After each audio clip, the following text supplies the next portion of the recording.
මෙවන විට ඉන්දියාවේ තෙලංගනා ප්‍රාන්තයේ පැවැත්වෙන ලෝක රූරජන තරඟාවලියට ශ්‍රී ලංකාව නියෝජනය කරමින් ඉදිරිපත්ව සිටින අනුති ගුණසේකර අද වන විට බොහෝ දෙනා අතර දැඩි කතාබහට ලක්ව තිබෙනවා. ඒ ඇයගේ රූ සපුවට නොදෙවෙනි අධ්‍යාපන මට්ටම මානව ප්‍රජාව කෙරෙහි වූ පුළුල් දැක්මයි.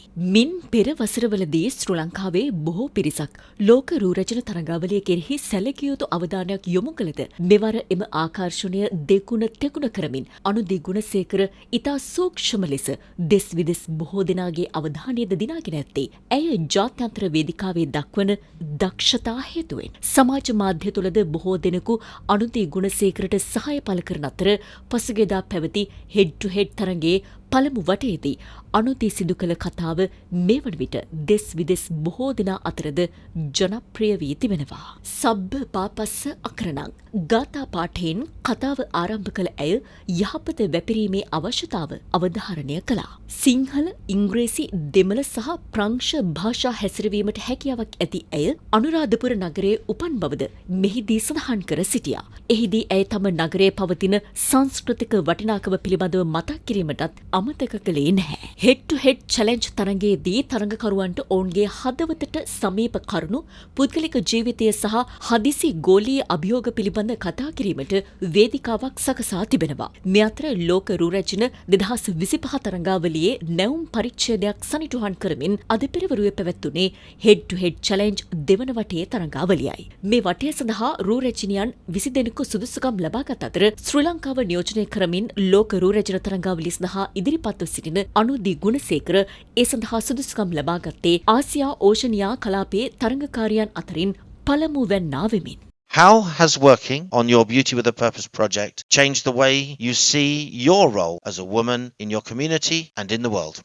Good morning, ladies and gentlemen. Ayubowan, namaskaram. First of all, I have to be thankful and grateful for this opportunity to be standing here today because every year I've been watching Head to Head Challenge every year. Now I'm standing here as a finalist. So I'm very grateful. Thank you again. Well, I'll tell you a story first. When I was about 12 years old, I went to a competition from my school to represent my school. And I was with another girl from another school and she was on her period. And then she wanted to go to the washroom to change her napkin. And then I asked, okay, why don't you go and do it before the competition starts? She said, I only have one. I don't have many, so I can't use it. I don't want to waste it. At that time, I was like, why does this happen? What does she mean? Because I never had that problem growing up. And then I did my research in the university on the criminalization of marital rape in Sri Lanka because it is not criminalized yet, like in many other countries, and that's a problem.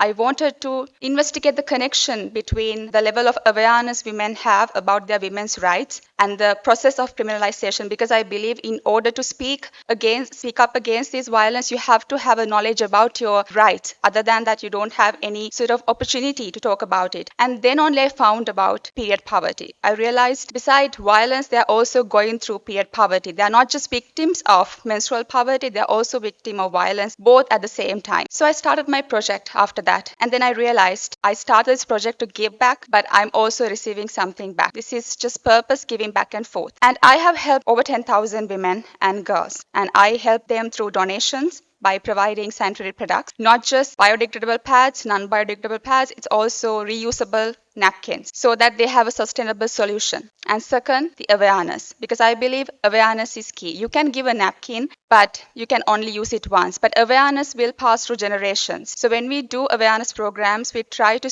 target the audience that we are talking to. As an example, for young children, we are talking about how menstruation happens, what happens inside your body, and what you should be doing when it happens. And for older women, we talk about menopause, we talk about contraception, we talk about sexual health. Because I believe when it comes to awareness, it has to be suitable with the audience as well. And the third thing is policy recommendation. In Sri Lanka, the rate on sanitary napkin is 51%, and we had to reduce it. So I met the Prime Minister of my country to talk about it. At the end of the day, I realized by trying to give them something, I also received a sense of purpose. And I no longer believe that women should be limited to things like this. They should have a voice to talk about these things and bleed with dignity. opportunity. Thank you so much. තෝරාගත් 20 දෙනා අතරේ පැවැත්වුණු තරඟවටයේදී එක් කලාපයක් නියෝජනය කරමින් තරඟකාරිනියන් දෙදෙනෙකු ඊළඟ වටය සඳහා තෝරා ගැනුණා. උණුසුම් කරට කර තරඟයකින් අනතුරුව අවසන් 8 දෙනා අතරට පැමිණීමට ශ්‍රී ලංකාව නියෝජනය කරමින් තරඟාවලියට ඉදිරිපත් වූ අනුදී ගුණසේකරට හැකි වුණේ නැහැ.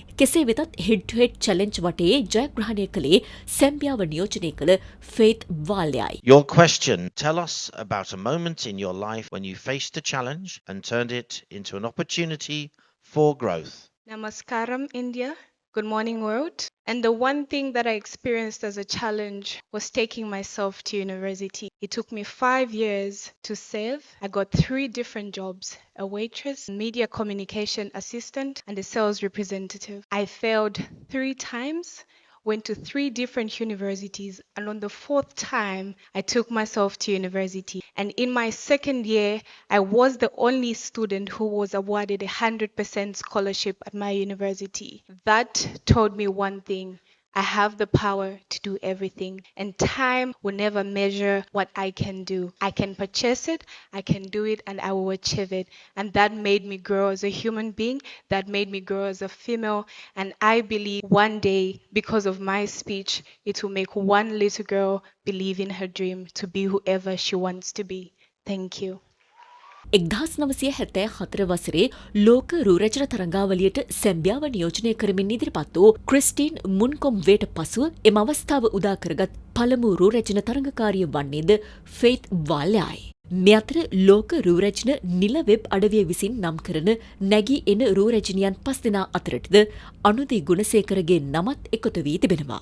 මෙසේ නැගී එන රූරචනියන් ලෙස තෝරාගත් අනෙකුත් තරඟකාරියන් වන්නේ කැමරන් රාජ්‍යයේ ඉෂී ප්‍රින්සස්, ජිබ්‍රල්ටා රාජ්‍යයේ ශානියා බැලස්ටර්, ග්වාඩලූප් රාජ්‍යයේ නොයිමි මිල්නේ සහ ටොංගෝ රාජ්‍යයේ නතාලියායි.